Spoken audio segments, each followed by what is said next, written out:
Hello, आप सभी कैसे हैं। आप सभी का मेरे यूट्यूब चैनल BHU एकेडमी में स्वागत है। आज हम लोग जीके जीएस के महत्वपूर्ण प्रश्नों को देखेंगे। ये सारे प्रश्न लूसेंट की बुक से लिए गए हैं जो अति ही महत्वपूर्ण है। तो चलिए आइए एक एक करके शुरू करते हैं। विश्व धरोहर स्थल कोणार्क सूर्य मंदिर भारत में कहाँ स्थित है? इसका राइट आंसर क्या होगा? ऑप्शन डी, उड़ीसा में है। विश्व धरोहर स्थल कोणार्क सूर्य मंदिर कहाँ पर है? उड़ीसा में पड़ता है। झारखंड का शिमला किसे कहा जाता है? बेहद ही महत्वपूर्ण प्रश्न है। झारखंड का शिमला किसे कहा जाता है? इसका करेक्ट आंसर क्या होगा? रांची को झारखंड का शिमला कहा जाता है। बुलंद दरवाजा का निर्माण किसने करवाया था? क्वेश्चन है, बुलंद दरवाजा का निर्माण किसने करवाया था? इसका करेक्ट आंसर क्या है? अकबर ने करवाया था बुलंद दरवाजा का निर्माण। विद्यासागर सेतु कहाँ पर स्थित है? आपके ऑप्शंस हैं कटक, मदुरई, कोलकाता, रामेश्वरम। विद्यासागर सेतु कहाँ पर स्थित है? इसका राइट आंसर क्या है? कोलकाता में स्थित है विद्यासागर सेतु। कहाँ पर? कोलकाता में। दिल्ली की जामा मस्जिद को किसने बनवाया था? प्रश्न है, दिल्ली की जामा मस्जिद को किसने बनवाया था?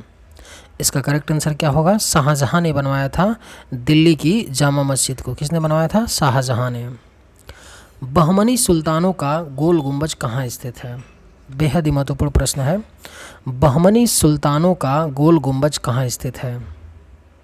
आपके ऑप्शंस हैं गुलबर्गा, रानीपुर, बीजापुर, गोलकुंडा। बहमनी सुल्तानों का गोल गुंबज कहाँ स्थित है? इसका करेक्ट आंसर क्या है? ऑप्शन डी, गोलकुंडा में है बहमनी सुल्तानों का गोल गुंबज। कहाँ पर है? गोलकुंडा में। कैस्पियन सागर में कौन सी नदी गिरती है? कैस्पियन सागर में कौन सी नदी गिरती है? इसका करेक्ट आंसर क्या होगा? ओल्गा नदी गिरती है कैस्पियन सागर में। कौन सी नदी गिरती है? ओल्गा नदी क्या कैस्पियन सागर में जाकर के गिरती है। निम्न में से कौन सी नदी भ्रंश घाटी से होकर बहती है? निम्न में से कौन सी नदी भ्रंश घाटी से होकर बहती है? सिंधु नदी, उल्गा, राइन, अमेजन। इसका करेक्ट आंसर क्या होगा? राइन नदी क्या है? भ्रंश घाटी से होकर बहती है। कौन सी नदी? राइन नदी। स्वतंत्र भारत के प्रथम मंत्रिमंडल में शिक्षा मंत्री कौन थे? यानी 1947 की आज़ादी के बाद जो पहला मंत्रिमंडल बना था उसमें भारत के शिक्षा मंत्री कौन थे? इसका राइट आंसर क्या होगा? अब्दुल कलाम आज़ाद थे। स्वतंत्र भारत की प्रथम मंत्रिमंडल में शिक्षा मंत्री कौन थे? अब्दुल कलाम आज़ाद थे। लोकसभा के महासचिव की नियुक्ति कौन करता है? बेहद ही महत्वपूर्ण प्रश्न है। लोकसभा के महासचिव की नियुक्ति कौन करता है? इसका करेक्ट आंसर क्या होगा? अध्यक्ष करते हैं। लोकसभा के अध्यक्ष लोकसभा के महासचिव की नियुक्ति करते हैं। कौन करता है? लोकसभा के अध्यक्ष करते हैं। भारत की आज़ादी के समय कांग्रेस का अध्यक्ष कौन थे? यानी 1947 के समय कांग्रेस के प्रेसिडेंट कौन थे? इसका करेक्ट आंसर क्या होगा? JB कृपलानी थे। आज भारत की आज़ादी के समय कांग्रेस के अध्यक्ष थे। कौन थे? JB कृपलानी थे। इंडियन लिबरल फेडरेशन की स्थापना किसने की थी? बेहद ही महत्वपूर्ण प्रश्न है। इंडियन लिबरल फेडरेशन की स्थापना किसने की थी? इसका राइट आंसर क्या है? SN बनर्जी ने की थी। किसने की थी? SN बनर्जी ने की थी।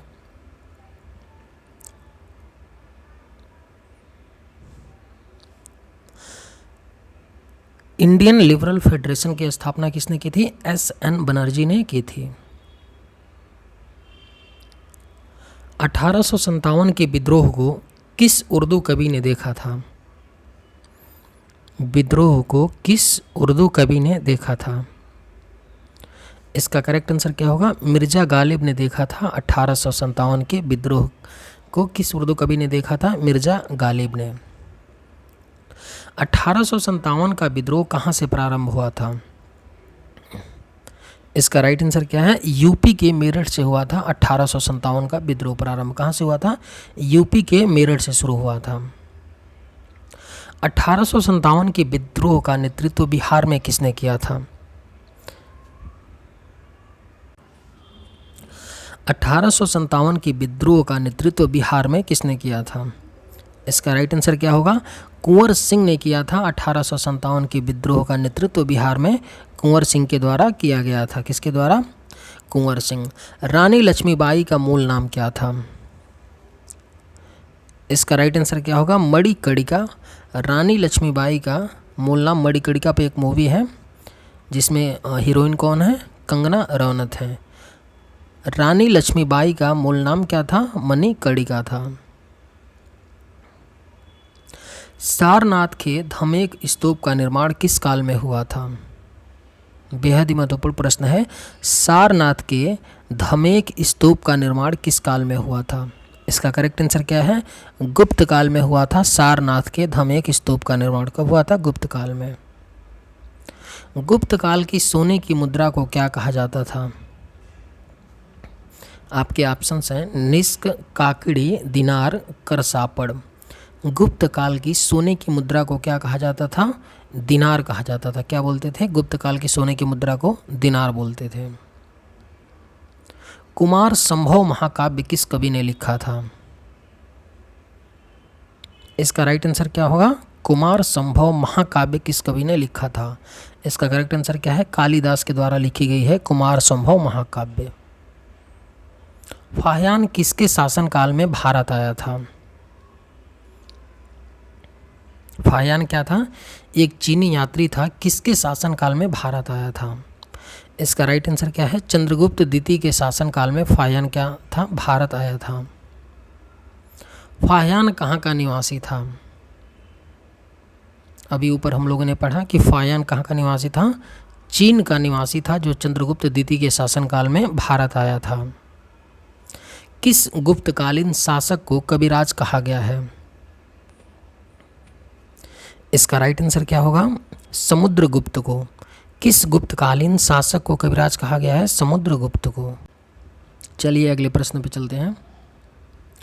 सबसे प्राचीन वेद कौन सा है? इसका करेक्ट आंसर क्या होगा? ऋग्वेद है सबसे प्राचीन वेद। कौन सा है? ऋग्वेद।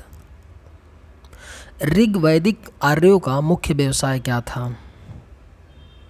आपके ऑप्शंस हैं कृषि, शिक्षा, पशुपालन, व्यवसाय। ऋग्वैदिक आर्यों का मुख्य व्यवसाय क्या था? इसका राइट आंसर क्या है? पशुपालन था। ऋग्वैदिक आर्यों का मुख्य व्यवसाय क्या था? पशुपालन। पुराणों की संख्या कुल कितनी है?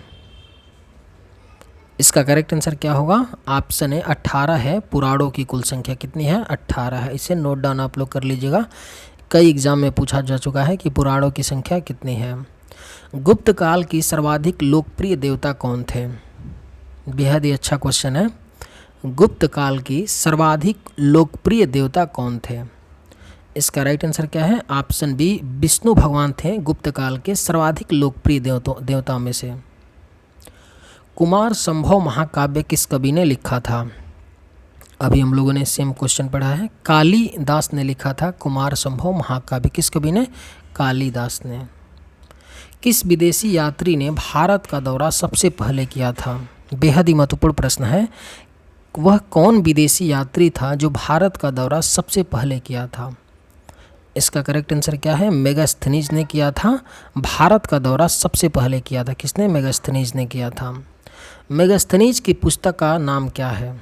मेगास्थनीज के द्वारा एक पुस्तक लिखी गई है। जब वो भारत के दौरे पर आया था उसी समय उसने लिखा था मेगास्थनीज ने। उस पुस्तक का क्या नाम है? इसका राइट आंसर क्या है? ऑप्शन डी, इंडिका नाम है मेगास्थनीज की पुस्तक का। क्या नाम है? इंडिका। जगन्नाथ मंदिर किस राज्य में स्थित है? इसका करेक्ट आंसर क्या होगा? ऑप्शन बी, उड़ीसा में है जगन्नाथ मंदिर। और ये जगन्नाथ मंदिर किसको समर्पित है? भगवान कृष्ण को समर्पित है। जगन्नाथ मंदिर उड़ीसा के पुरी में पड़ता है। कहाँ पर? उड़ीसा के पुरी में। चलिए आज की वीडियो में बस इतना ही। अगर वीडियो आपको पसंद आया हो तो एक लाइक ज़रूर कीजिएगा। थैंक्स।